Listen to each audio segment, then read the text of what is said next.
यूनान में पाइथागोरस, अनेक ऐसे ऋषि हैं। मैं उधर अपना आपका ध्यान नहीं ले जाऊंगा उस विषय की तरफ।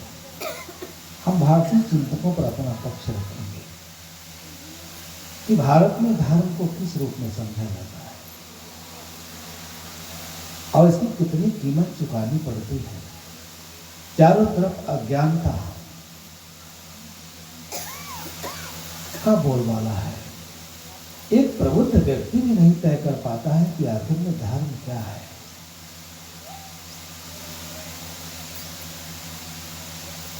सदगुरु कबीर साहब ने जो इसकी मीमांसा की है, धर्म परम साध्य विषय है। मैंने कल ही कहा था, धर्म के बिना मनुष्य का जीवन अपूर्ण है, परंतु उसे किस धर्म के शरण में जाना चाहिए उसे पता ही नहीं है।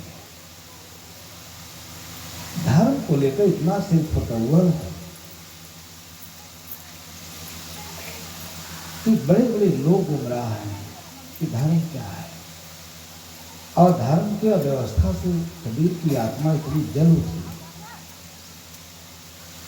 इसीलिए कहा जाता है कि धर्म को लेकर, दर्शन को लेकर, अध्यात्म को लेकर जो दृष्टिकोण कबीर ने अपनाया वो पूरी दुनिया के मानवीय सभ्यता के लिए अद्भुत देन है।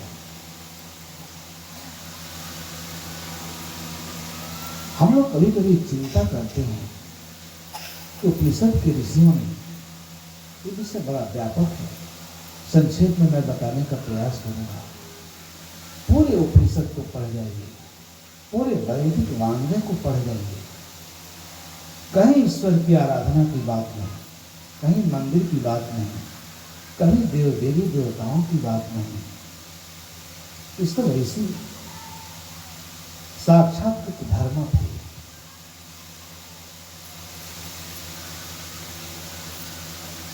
आत्मानाम चेत बीजान्यात् अयम स्मृति पुरुषः, ये छंदों उपनिषद में होता है। किमिच्छन्न कस्य कामान् शरीर मम संदेह, ये हमारे दुर्गति का परिणाम है।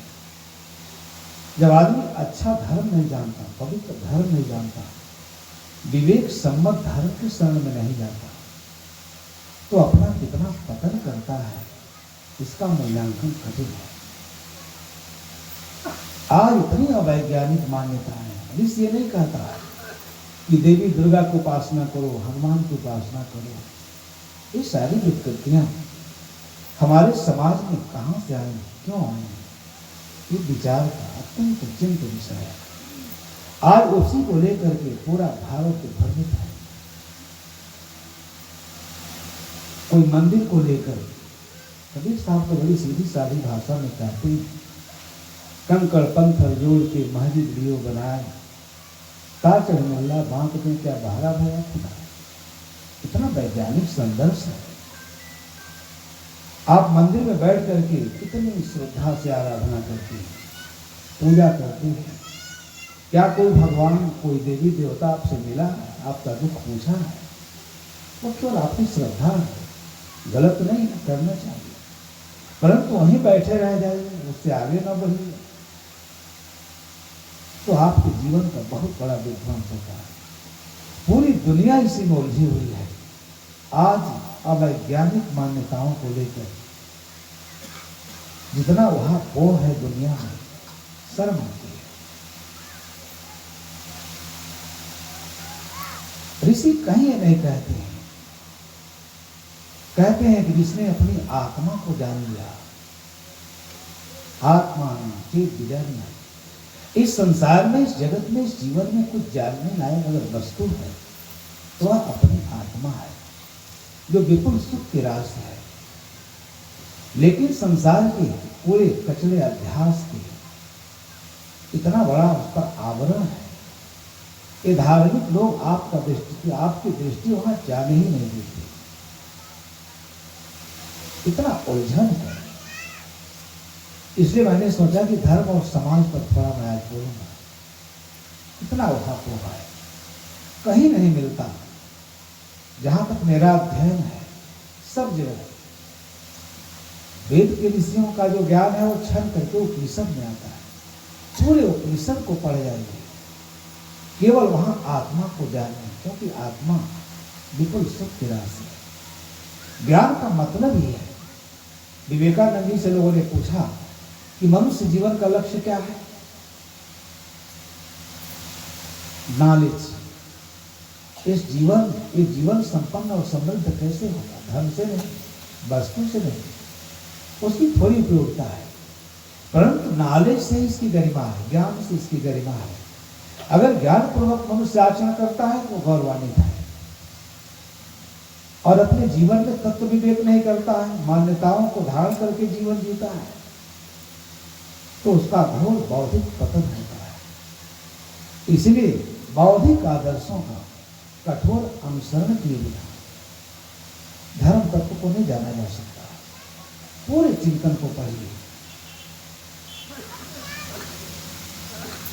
आत्मा नाम चेत विज्ञानिया, जो अपने इस जीवन में जो नित्य सत्ता है, विभु सत्ता है, अपरिणामी सत्ता है, उसे जान लेता है, उसे समझ लेता है, उसके जीवन में कोई दुख नहीं रहता, कोई वेदना नहीं, कोई पीड़ा नहीं। ये ईश्वर, परमात्मा, ये देवी देवता, ये हमारे मन की कल्पना है। हमने इन्हें बनाया है, वो हमें नहीं बनाया। ये हम नहीं कहते हैं, कबीर साहब नहीं कहते, ये प्राचीन काल के ऋषियों के आदर्श है। एक दिन मैं एक गांव में था, एक आदमी बड़ा सुंदर संस्मरण सुनाया कि हमारा आपका धर्म क्या है। एक पंडित जी थे, तो छुआछूत, जात पात, ऊंच नीच, ये सब धर्म को न जानने का ये भयानक दुष्परिणाम है। इसलिए उपनिषद पढ़ना चाहिए आप लोगों को भी, सबको। गीता रामायण के बाद उपनिषद में, मैं नहीं कहता हूं कि कबीर साहब को ही पढ़िए, उपनिषद पढ़ने से हम निर्भ्रांत होते हैं। अद्भुत वचन है, ना विरतो दुश्चरिता, ना शांतो न समाहित। ये उपनिषद का इसे मिलता है। ना विरतो दुश्चरिता, ना शांतो न समाहित, ना शांतमान स्वापी प्रज्ञा में आपने लिखा। अद्भुत वचन है। जब उसको पढ़ते हैं हमारे अंतरात्मा को विपुल सुख की अनुभूति होती है। जो दुष्चरित्र से निवृत्त नहीं हुआ है, धर्म का आवश्यक तत्व समझिए। कितना भी गीता रामायण भागवत पढ़ लिया, शराब पीता है। आय कोई इतनी दुखद स्थिति है कि अखंड रामायण पढ़ने वाले शराब पी करके रामायण पढ़ते हैं। आपके यहाँ क्या पता है या नहीं है? इतनी मूल्यों में गिरावट। धर्म का लक्ष्य क्या है? धर्म का उद्देश्य क्या है? ना बिल्कुल दुष्चरिता, जो दुष्चरित्र से निवृत्त नहीं हुआ है, जिसकी इंद्रियां शांत नहीं, जो अशांत चित्त है, जिसको समाधान नहीं, समत्व नहीं, जो एकदम अशांत है, इंद्रियों की अंदर जो पिपासा है, वासनाओं को, उसको लेकर एकदम उद्विग्न है, वो चाहे कितना भी ज्ञान का कथन करे, वो बुद्धि के बल से उस आत्म तत्व को नहीं जान सकता है जो ज्ञान की अक्षय राशि पूर्ण है। इसलिए धर्म का लक्ष्य दुष्चरित्र, हमारा चरित्र एकदम उज्जवल होना चाहिए, निर्मल होना चाहिए। आज यह समाज भयंकर संकट से गुजर रहा है, चरित्र का घोर संकट। पढ़ा लिखा व्यक्ति इतने गंदे आचरण का प्रदर्शन करता है को मनुष्य कहलाने का अधिकारी नहीं। परंतु क्या आपको इसकी कोई शिक्षा देता है? लोग कहते हैं भागवत कथा सुन लो, तुम्हारे सारे पाप कट जाएंगे। आप 7 दिन बड़ी तन्मयता से सुनते हैं, क्योंकि वहां दिलासा है पाप कट जाएगा। वो आपका ठेकेदार है, ठेका लिया है। ऐसे बनावटी धर्मों से देश का कितना अहित हुआ, सभ्यता को कितना नुकसान हुआ, मूल्यांकन करना कठिन। इसी सबको आप धर्म मानते हैं। तो सुनाने लगी, बड़ा अच्छा संस्मरण है, सुन लीजिए। पंडित जी थे, तो जो बड़े लोग होते हैं उनके यहाँ छोटे लोग सेवा करते हैं। तो उनका जो नौकर था चमार जात का था। कबीर साहब कितनी पहली दृष्टि थी। एक एक त्वचा हाड़ मलमूत्रा, एक रुधिर एक गोदा, एक बुद्ध से सृष्टि रची है, को ब्राह्मण को शुद्ध। कौन शुद्ध है? जो गंदा आचरण करता है शुद्ध है। परंतु इस देश में तो ऐसी व्यवस्था है, उच्च कुल में पैदा हुआ व्यक्ति, जैसे मानसकार ने लिखा, आप लोग बहुत मानस पढ़ते हैं, कहना थोड़ा अच्छा नहीं है, वहां पर उनकी दृष्टि कितनी अपवित्र है। पूजा है विप्र सकल गुण है, अशुद्ध पूरी ज्ञान करनी, ये मानवीय विवेक है। इसीलिए धर्म कुंठित हुआ, हताश हुआ, निराश हुआ। इतना छुआ छुए, ये धर्म है। आप मंदिर में जाते हैं, देखिए क्या व्यवस्था है। मरे हुए चाम का नगाड़ा बजा के पूजा किया जाता है इस देश में। परंतु किसी छोटी जात का व्यक्ति चला जाए तो भगवान पत्थर का नपाक हो जाता है। इसीलिए धर्म क्या है, उसे जानने की आवश्यकता है। ना बिल्कुल दुष्टता, कि मनुष्यों का संदेश है कि हमारा जीवन है, हमें पुण्य को परिमार्जित करना है, प्रांजल बनाना है, स्वच्छ बनाना है, निर्मल बनाना है। तभी हम अपने अंदर धर्म का दर्शन करेंगे, उस अमृत तत्व का दर्शन करेंगे जो हमारे जीवन का लक्ष्य है। तो पंडित जी घर एक चमार नौकर था, गरीब था बेटा। पंडित जी बड़े कर्मकांडी थे, बड़े धार्मिक थे।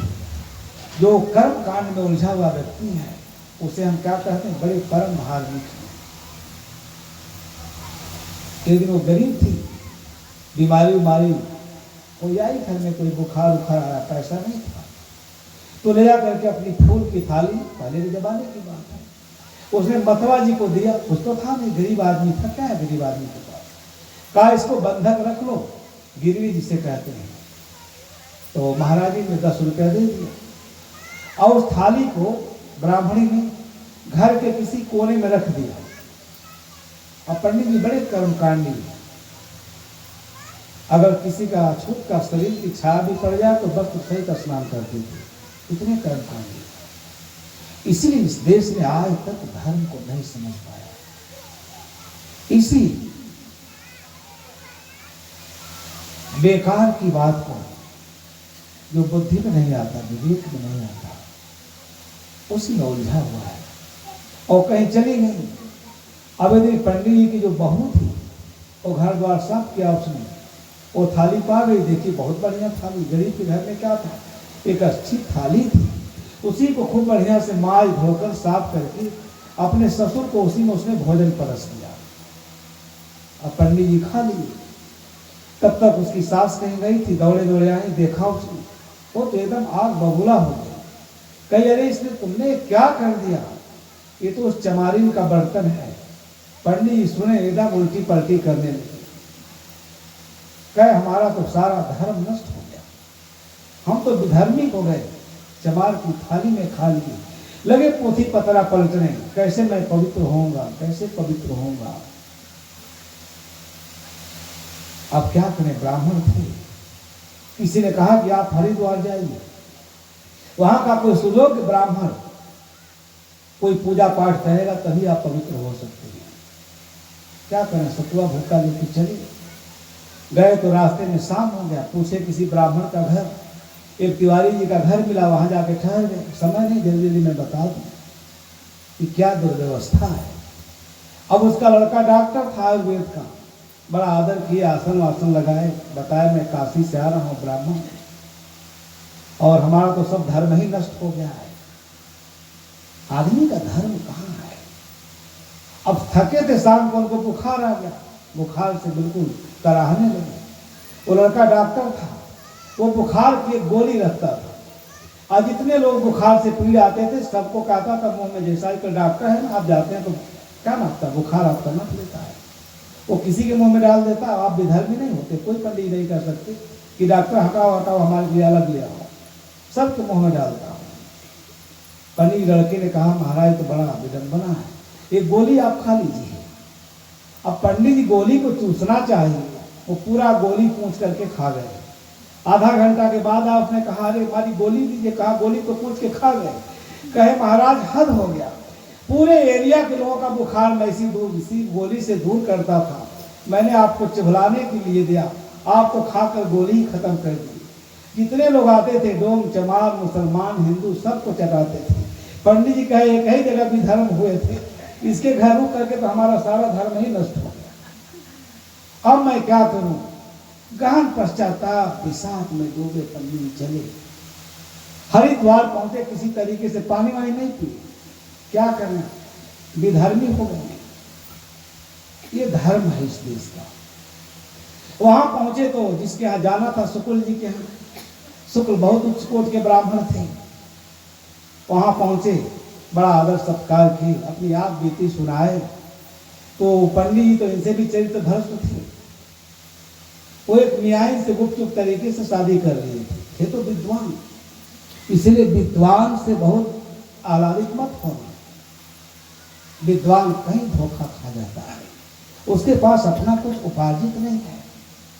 अब कैसे बताएं कि मैं पथभ्रष्ट हूं। और शुक्ल यजुर्वेद का उनको ज्ञान था, बहुत सारे लोग जाते थे। अब जब लड़का होने के बाद उस मुसलमानी का परित्याग कहाँ करेंगे, उसको लेके आना पड़ा। घर में रखे थे, वही भोजन बनाती थी, शाम को अपनी आप बीती सुनाए और सब बताने लगे। पंडित महाराज ये कर्म करिए, वो कर्म करिए, जो ये बताते थे कर्म कांड, सारे शास्त्रों में बिल्कुल निष्णात थे पंडित जी, काशी के पंडित। कहे मैं तो सब जानता ही हूँ, मैं तो अगर कोई मुसलमान आए तो उसको भी मैं पवित्र कर सकता हूँ, इतना बड़ा मेरे पास मंत्र है। और वो सुन रही थी, दोनों लोगों में चर्चा हो रहा था। अपने लड़के को ला के सामने रख दी। कही महाराज आप बहुत बड़े विद्वान हैं, मुझे बड़ी आशा है आपसे, उम्मीद है। अब पंडित जी को तो सांप सूंघ गया। पहले ये बताइए, ये पंडित ने इतना बड़ा अनर्थ मेरे साथ किया, इनसे मेरे को एक बच्चा पैदा हुआ है, ये बच्चा है इनका, आप बताइए पहले, आपके पास बहुत शास्त्रों का ज्ञान है, कि मैं इसका सुन्नत कराऊं कि पहले जनेऊ कराऊं, पहले बताइए। अब पंडित तो एकदम हिलने लगे कि मेरा सारा कच्चा चिट्ठा खुल गया। पंडित जी कहे राम राम राम, वो काशी में ही नहा लिए होते, गंगा में दुनिया जाती है। जहां जहां गए ये धर्म का आचरण है तो कह दिया जाता है, क्या है धर्म है? अरे थाली में खा लिए, माय धो के थाली दिया गया था, घर पे ही गंगा उंगा स्नान कर लिए होते तो कम से कम इतने सालों का जूस नहीं खाना पड़ा होता, मुसलमानी का बनाया भोजन नहीं खाना पड़ता। गंगा नहाने से क्या होगा? ये तो मैं प्रसंग बस कह दिया। भारत में इसी सबको धर्म माना गया। इसलिए सदगुरु कबीर साहब ने जो अपनी समीक्षा की तो दुनिया के चिंतक हिल उठे। धर्म कथा जो कहते रहे, लावर उठियो प्रातः काल। पंडित जी मने मने इतना अकुला गए, कहे वहां एक ही अधर्म हुआ था, आप पवित्र होने चले तो दुनिया का जूठ खाना पड़ा। मुसलमान के बधना की पानी छुआ जाए तो 7 पीढ़ी नरक में रहते, मुसलमानी का बनाना भी खाना पड़ा। ये हमारी दृष्टि है, संकुचितता। कबीर साहब ने कहा धर्म कथा जो कहते रहे, लाभ प्रातः काल, इसे दर्शन पढ़ना चाहिए। विवेकानंद से जब पूछा गया कि मनुष्य जीवन का लक्ष्य क्या है, उन्होंने कहा नॉलेज, ज्ञान। इस जीवन की रक्षा, जीवन की उपयोगिता ज्ञान से तय होगी। हमारे पास धन तो बहुत होता है, अपरिमित धन कमा लेते हैं, प्रतिष्ठा सम्मान सब कुछ होता है, परंतु अपने जीवन के लिए हमारे पास कुछ भी नहीं होता है, एकदम गरीब। इस पर गर्व है वो तो केवल उपयोग की चीज है। कल भी मैंने कहा था बंधुओं, कहे नॉलेज का क्या मतलब है? ज्ञान है, ज्ञान तो सबके पास है। अगर आपको मैं कहूं कि एक अज्ञानी आदमी ढूंढ के लाइए इस गांव में से, तो आपको सुबह से संध्या हो जाएगा, खोज नहीं सकते, मिल नहीं सकता। इसीलिए सत्संग की आवश्यकता है, धर्म श्रवण की आवश्यकता है। इसे नकारा नहीं जा सकता। सब लोग ज्ञान ज्ञान के प्रमाद में सब डूबे हुए हैं। लेकिन यह भी तय है, ज्ञान दिया नहीं जा सकता। ज्ञान के लिए आपको पुरुषार्थ करना पड़ेगा, परिश्रम करना पड़ेगा। ये साधु महात्मा प्रवचन से नहीं दे सकते। अगर हमारे देने से दिया गया होता तो इस समाज में सब के सब उच्च श्रेणी की नैतिकता होती, इतना नैतिक अधः पतन नहीं होता। धार्मिक विश्वास, जब सुना जाता कि केदारनाथ का मुख्य राय दिल्ली के किस होटल में, मौर्य सेटन होटल में वो एक ज्योति के साथ गिरफ्तार किया जाता है, तो देश का सिर सर्व से झुक जाता है। धर्म में नहीं, मैंने शुरू में बताया ना बिल्कुल दुश्चिंता। ज्ञान के शरण में जाकर प्रवचन सुन करके अपने अंदर के दोषों को, दुर्गुणों को ढूंढ लेना, ये ज्ञान की सार्थकता है। बुरे संस्कारों का परित्याग, अच्छे संस्कारों को पुष्पित कल्पित करना, जिससे ज्ञान हमेशा ज्ञान की ज्योत जलती है। क्षण मात्र के लिए ज्ञान से विरत होते हैं, इस संसार के विकार आपको आच्छादित कर देते हैं। जीवन में ज्ञान ही रत्न है, ज्ञान ही अमूल्य निधि है। इसलिए गोस्वामी जी ने मानस में लिखा, भाव सहित खोजे हुए प्राणी, पाव भगत मर सब सुख खाने। भक्ति क्या है? ये चरित्र ही भक्ति है। भक्ति करने से, शंकर जी को जल चढ़ाने से, उपवास रहने से, व्रत रहने से, वो तो शरीर की पवित्रता के लिए आवश्यक है, परंतु जिससे हमारा जीवन चरित्र व्यवहार सुंदर हो, अच्छा हो, ये भक्ति है, साधन है। उसके लिए भाव की आवश्यकता है। अगर भाव नहीं होगा तो आपको नहीं मिल सकता, चाहे जितना पढ़ जाइए गीता रामायण। इसलिए तत्व ज्ञान के लिए पात्र बनने की आवश्यकता है। उसकी पहली शर्त है कि हमारे अंदर कोई भी दुष्चरित्रता का लक्षण न हो। लेकिन आज तो सारा समाज को ऐसा धर्म चाहिए। हमारे यहाँ इस सारी सभ्यता इसलिए विद्रुप हुई, इस देश का नेतृत्व संत महात्मा कर रहे थे। गुरुवाई बड़ी प्राचीन परंपरा है, परंतु जब वैराग्यवान लोग पथभ्रष्ट हुए, सन्यासी पथभ्रष्ट हुए, तो ब्राह्मण एक्टिव हुए। उनको अपना व्यापार चलाना था।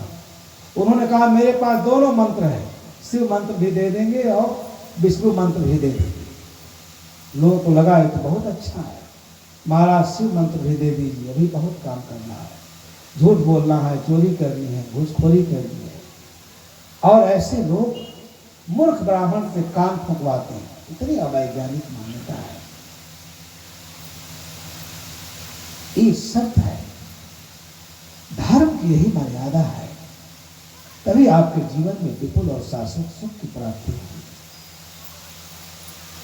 इतना सुंदर और पावन दृष्टिकोण का प्रतिपादन किया गया है। आदमी को सहज ही सब कुछ चाहिए। रामायण पढ़ लो, गीता पढ़ लो। लोग सुंदर कांड का बहुत पाठ करते हैं। सुंदर कांड, अरे सुंदर कांड पढ़ने के बाद अगर जीवन सुंदर नहीं हुआ, आपके मन में जो भौतिकता की भूख है नहीं मिटी, एकदम शांत नहीं हुई। हम तो निर्लजता की पराकाष्ठा देखते हैं, तो कहते हमको वही मंत्र चाहिए कि महाराज शराब भी पी लें, झूठ भी बोल लें और मांस भी खा लें, हमको अधर्म चाहिए। कौन इतना कठोर धर्म का पालन करेगा? इसकी क्या आवश्यकता है? इसीलिए सारी व्यवस्था, सारी धार्मिक व्यवस्था विद्रुप हुई। कबीर साहब के मन में आग लग गई।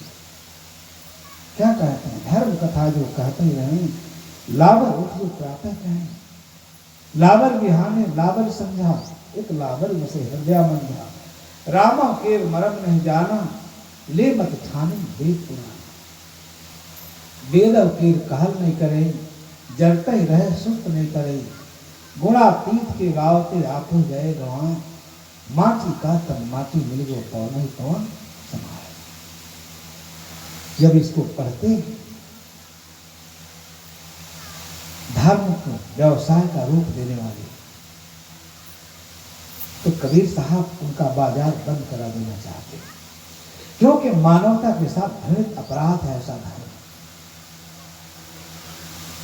अनेक ऐसे प्रसंग हैं, आज सबको वही धर्म प्रिय है, कुछ न करना पड़े, चाहे जितना हम जीवन में पाप किए हों, अनर्थ किए हों, कोई तांत्रिक मिल जाए, कोई ऐसा बाबा मिल जाए, कथा कह दे, पूजा पाठ कर दे, महामृत्युंजय का जाप कर दे, आपका सारा पाप कट जाए। इससे पाप नहीं कटेगा, इसीलिए दुनिया में अनाचार बढ़ा, पाप बढ़ा, मनुष्य की गरिमा धूलित हुई। बंधुओं, ये धर्म का कथा कहने वाले व्यास गद्दी पर बैठ करके क्या कहते हैं? राजा सगर की पत्नी को 60,000 पुत्र पैदा हुए थे। यहाँ भी हम कहने, कोई आदमी कह दे आप लोगों में से, ये किसी की पत्नी को 10 बच्चे पैदा हुए, सब गांव भर के पीछे दुत्कारने लगे, क्या बेहुदा कहीं, क्या ऐसा हो सकता है?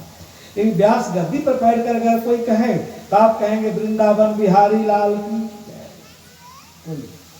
कोई नहीं कह सकता है कि आप महाराज इतना झूठ क्यों बोल रहे हो, क्योंकि दुनिया में धर्म में जितना झूठ बोला गया, धर्म के नाम पर इतना पाप हुआ, आज भी हो रहा है।